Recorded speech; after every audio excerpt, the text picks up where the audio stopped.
Faire de vos vies un rêve et de vos rêves une réalité. Mesdames, Messieurs, bonsoir. Merci sur le podcast de Didier Kisema sur Congo State officiel. Ce soir, je reçois pour vous Monsieur Babatunde Mocho.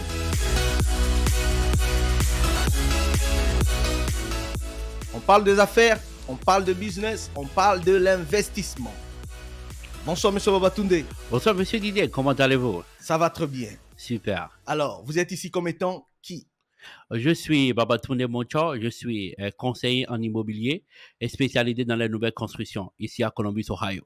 Ça fait combien d'années que vous êtes lancé sur ce business? Je suis dans l'immobilier et ça fait environ 3 ans. Et je suis spécialisé dans l'immobilier, spécialisé dans les nouvelles constructions depuis 2 ans.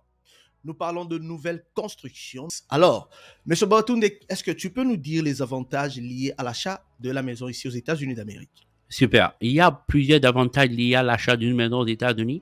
D'abord, la première, c'est l'equity, comme on le dit, la valeur de la maison. Ici aux États-Unis, la valeur immobilière augmente très rapidement, spécialement à Columbus, Ohio. Et non seulement cela, vous payez off votre maison déjà en 30 ans et vous deveniez à plein propriétaire de la maison. Donc, lorsque vous payez votre mortgage un peu chaque mois et que vous contribuez au paiement de votre maison. Donc, ça vous permet de ne plus payer la banque. Allez, est-ce que tu peux nous dire quelles sont les différences entre les anciennes maisons et les nouvelles maisons? Il y a plusieurs différences entre les anciennes maisons et les nouvelles maisons. Entre autres, les nouvelles constructions déjà vous permettent de pouvoir économiser l'énergie. Donc, elles sont beaucoup plus modernes, donc les matériaux utilisés sont modernes. C'est déjà ça. Et aussi le système de garantie. Le warranty system que nous avons ici dans les nouvelles constructions vous permet de bénéficier du service après-vente. Yeah. Voilà, pendant 1 an, parfois 2 ans et jusqu'à 10 ans sur la fondation.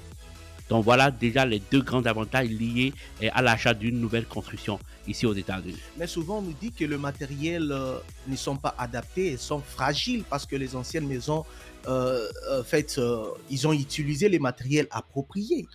Super. Et j'entends souvent cette remarque pendant beaucoup de fois et je vais vous expliquer quelque chose. Lorsque vous construisez, par exemple, il y a de cela 50 ans, vous utilisez les matériaux de 50 ans. Donc, par exemple, lorsque vous prenez une nouvelle construction aujourd'hui, le système de raccordement que nous utilisons aujourd'hui, c'est le PVC.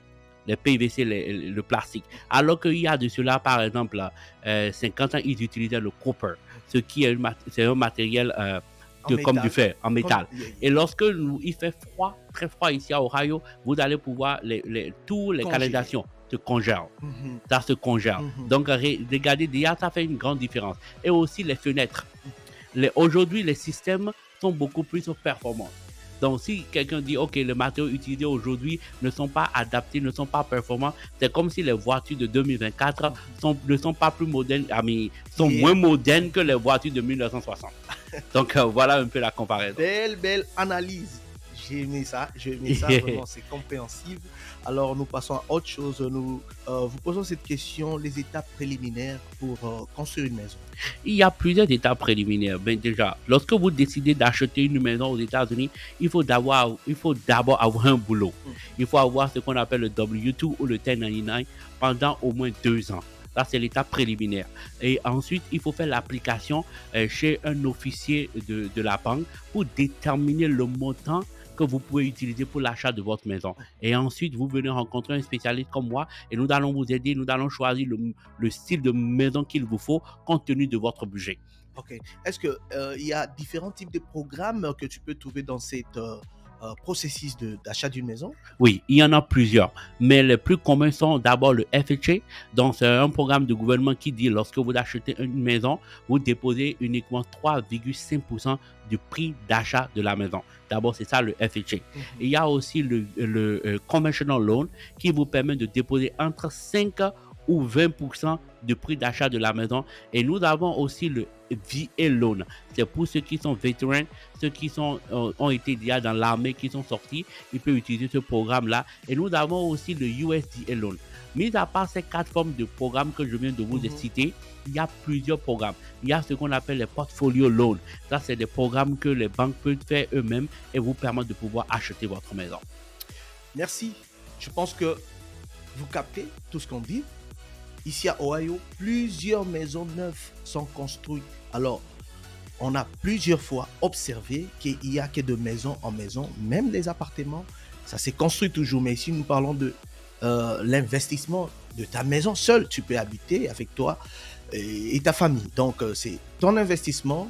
Veuillez essayer, veuillez nous contacter, veuillez nous appeler pour accomplir votre rêve et faire de votre rêve une réalité. Alors, comment faire? J'ai l'idée, j'ai l'initiative, Oui. les processus. Par où commencer? Le processus est d'autant plus simple. Prenez rendez-vous. Je vais laisser mon numéro de téléphone et aussi mon adresse email. Envoyez-moi un courriel et dites-moi ce que vous voulez faire. Et nous allons nous asseoir ensemble avec un frère, un rendez-vous et voir dans quelle mesure vous aider pour accomplir ce rêve d'être homeowner ici aux États-Unis. Merci beaucoup. C'était votre émission, votre podcast avec M. Babatunde Moncho, le spécialiste. C'est lui qui peut vous aider à réaliser votre rêve, acheter une maison. Monsieur Baba, donnez votre numéro de téléphone. Mon numéro de téléphone, c'est le 614-218-2569. Je vais le dire en anglais aussi, 614-218-2579. C'est mon numéro de téléphone. Et aussi, vous allez voir affiché sur l'écran mon adresse email pour ceux qui veulent m'envoyer un courriel électronique. C'est beaucoup plus simple et nous allons rester en contact. Merci beaucoup de vous abonner, de partager, de liker cette émission. Faites large diffusion. Ici, c'est Congo State officiel. Merci. Nous vous aimons beaucoup. À la prochaine. C'est dit. Bye. Bye.